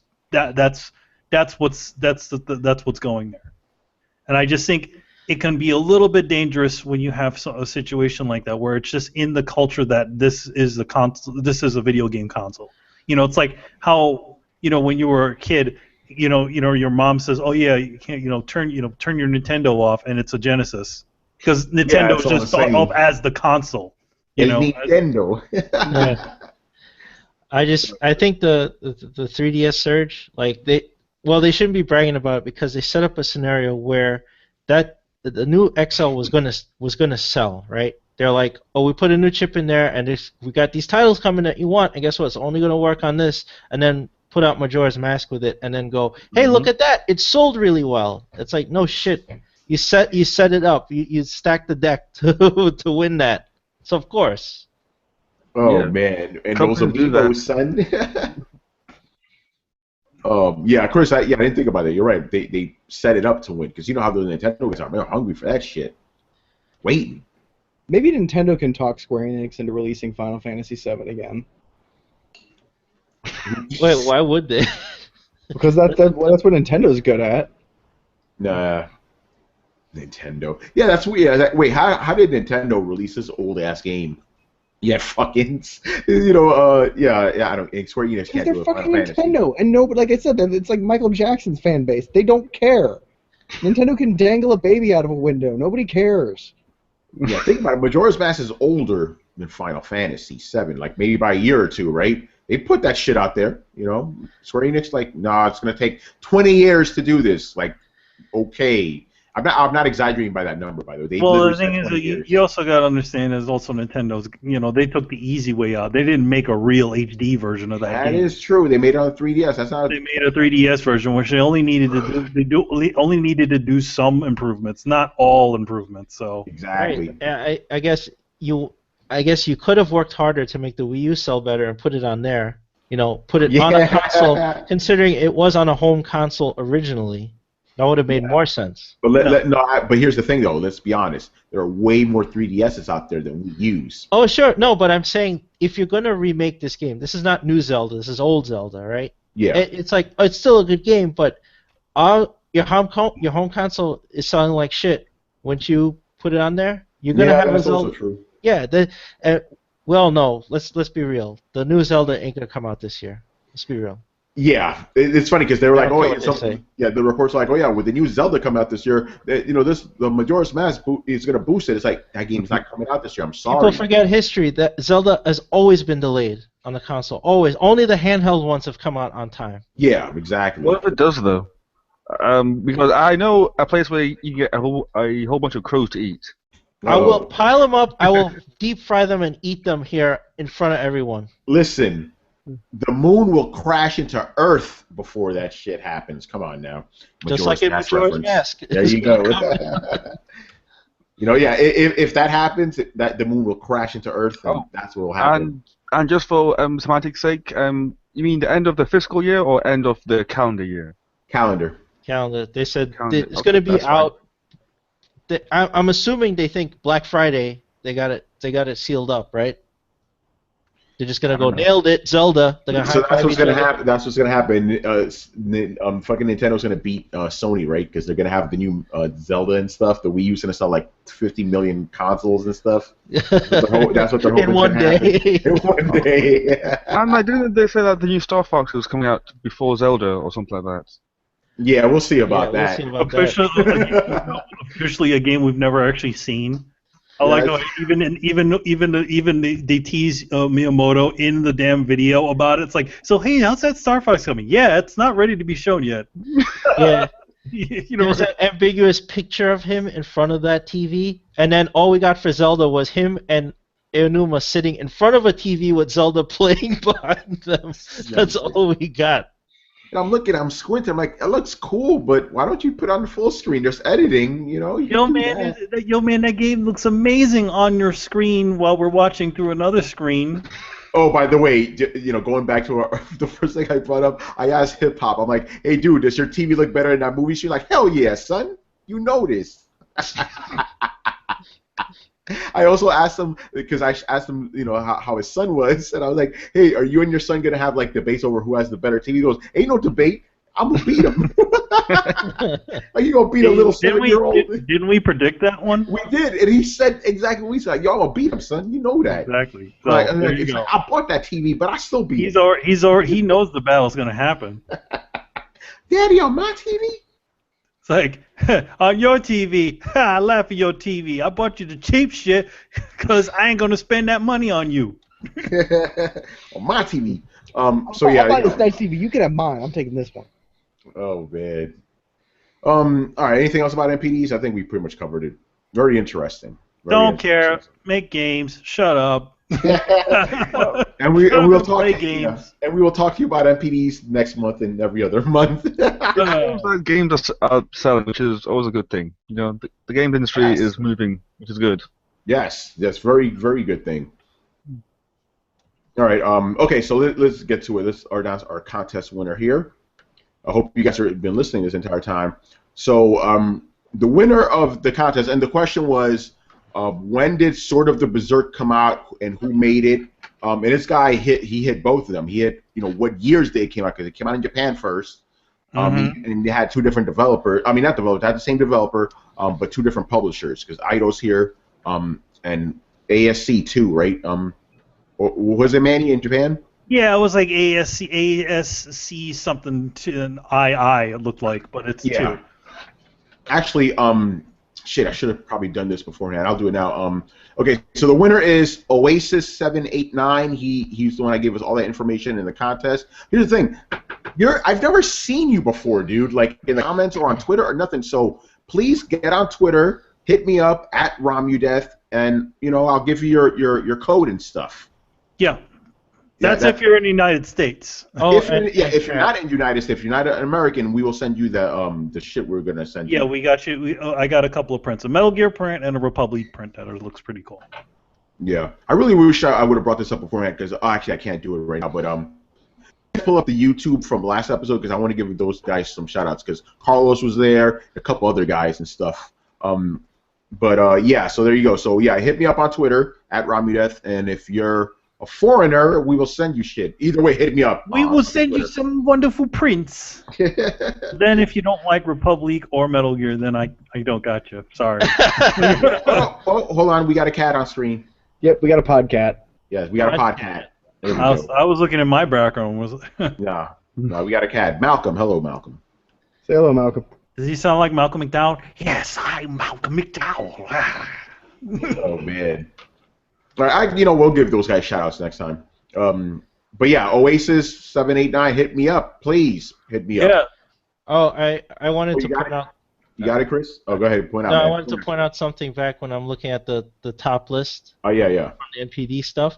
I'm going to point out, this is specifically for Arthur guys, since there's so much hypersexualization, and obviously that dominates gaming, that not one of these games has a sexualized character in it. That's true. Good point. What are you talking about? Link is totally fucking sexy. Right? Well, unless you like basketball players, dude, guys, maybe you want to admit something, but if you love men, you could get an NBA 2K15 and stare at those guys. I love how you like you're gay. I'm just saying, maybe just don't hate. Oh. Oh, it's too much. All right, let's wrap this up. Thank you for watching and listening. Make sure to follow the Coalition at thecoalition.com. Subscribe to Throwdown on SoundCloud, iTunes, and YouTube. Don't forget to follow us on Twitter at Throwdown Show and on Facebook. Links available in the description below. Once again, I was your host, Tony Polanco, and tonight I was joined by Emilio Lopez, Metal Gear. Chris Seeley, Later, guys. Ryan Manjoma. I won't be on Throwdown your question this Calorie week, so I'll see you meat. next week. Oh no. Hope you're getting that donkey wet, man. Hopefully.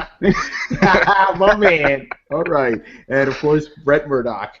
I'll be twice as cantankerous on Sunday since Brian won't be here. Yes. Thank you. Well, I might have to drink. Yeah, we'll all do that. All right, guys. See you on Throwdown Questions. Sans Brian. Later. Later, people. Later, Jesus. guys. Night.